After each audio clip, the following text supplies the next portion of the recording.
2 Samuel 14. Now Joab, the son of Zeruiah, perceived that the king's heart was toward Absalom. And Joab sent to Tekoa, and fetched thence a wise woman, and said unto her, I pray thee, feign thyself to be a mourner, and put on mourning apparel.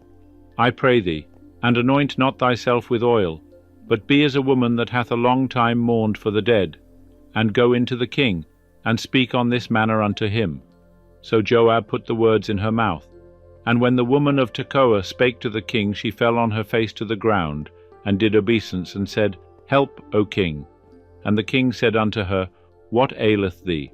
And she answered, Of a truth I am a widow, and my husband is dead.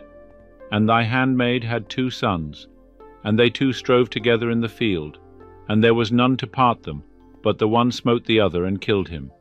And behold, the whole family is risen against thy handmaid, and they say, Deliver him that smote his brother, that we may kill him for the life of his brother whom he slew, and so destroy the heir also. Thus will they quench my coal which is left, and will leave to my husband neither name nor remainder upon the face of the earth. And the king said unto the woman, Go to thy house, and I will give charge concerning thee. And the woman of Tekoa said unto the king, My lord, O king, the iniquity be on me, and on my father's house, and the king and his throne be guiltless. And the king said, Whosoever saith aught unto thee, bring him to me, and he shall not touch thee any more. Then said she, I pray thee, let the king remember Jehovah thy God, that the avenger of blood destroy not any more, lest they destroy my son. And he said, As Jehovah liveth, there shall not one hair of thy son fall to the earth. Then the woman said, Let thy handmaid, I pray thee, speak a word unto my lord the king. And he said, Say on. And the woman said, Wherefore then hast thou devised such a thing against the people of God? For in speaking this word, the king is as one that is guilty, in that the king doth not fetch home again his banished one. For we must needs die, and are as water split on the ground which cannot be gathered up again. Neither doth God take away life, but deviseth means, that he that is banished be not an outcast from him. Now therefore, seeing that I am come to speak this word unto my lord the king, it is because the people have made me afraid. And thy handmaid said, I will now speak unto the king. It may be that the king will perform the request of his servant.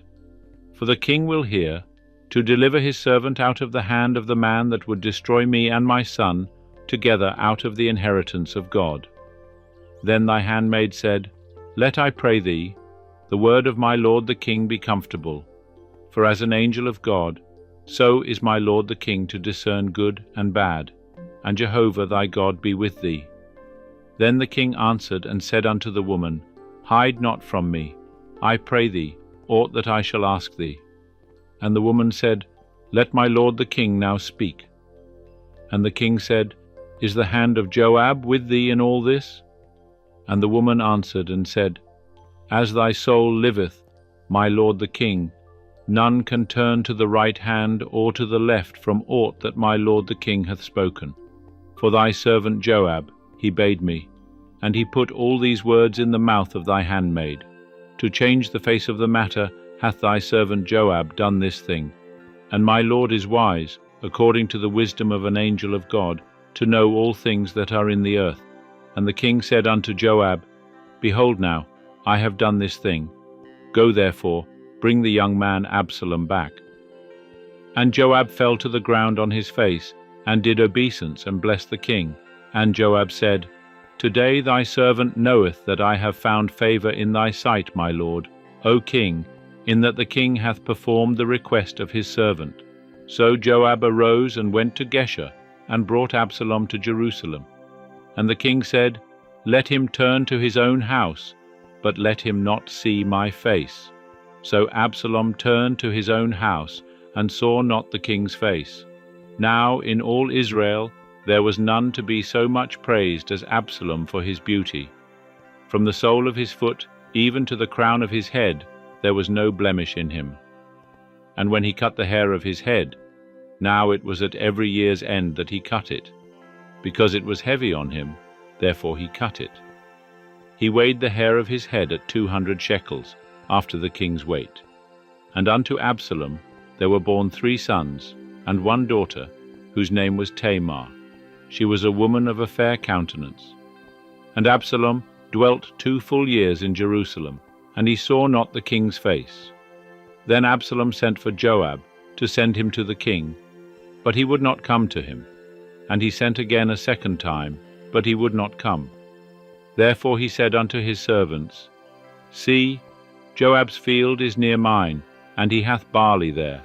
Go and set it on fire. And Absalom's servant set the field on fire.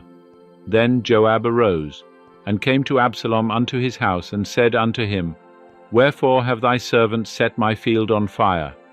And Absalom answered Joab, Behold, I sent unto thee, saying, Come hither, that I may send thee to the king, to say, Wherefore am I come from Geshur? It were better for me to be there still. Now therefore let me see the king's face, and if there be iniquity in me, let him kill me. So Joab came to the king, and told him. And when he had called for Absalom, he came to the king, and bowed himself on his face to the ground before the king. And the king kissed Absalom,